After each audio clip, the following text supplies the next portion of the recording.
আজকে চলে গেছিলাম সংসার গোছাতে, কিন্তু এটা কোনো সাধারণ সংসার নয়, এটা হচ্ছে হোস্টেলের সংসার।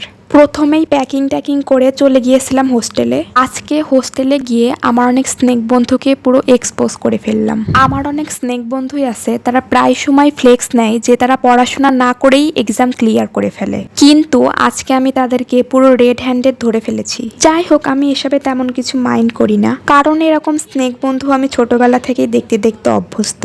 তারপরে আমি রুমের এক কোনায় আমার এক স্নেক বন্ধুর ছোট্ট এক টুকরা আয়না খুঁজে পেলাম। আয়নাটা ছোট হওয়ার কারণ হচ্ছে সাপটা তো ইউজুয়ালি চিকুন হয়, তাই এটুকু আয়নাতেই হয়ে যায়। So this is my bed, avoid the environment, কারণ এটা হোস্টেল।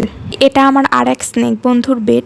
তাকে এখানে পড়তে দেখা যাচ্ছে না, কারণ সে বাসায় গিয়ে পড়ছে। সবার এত পড়াশোনা দেখে আমি ডিপ্রেশনে ছাদে চলে গেলাম। ও মা, ছাদে গিয়ে দেখি পানিও পড়ছে। যেটুকু বুঝলাম এখানে পড়া নিয়ে সবাই খুবই সিরিয়াস। প্রবলেম নেই, আমিও একদিন সিরিয়াস হব।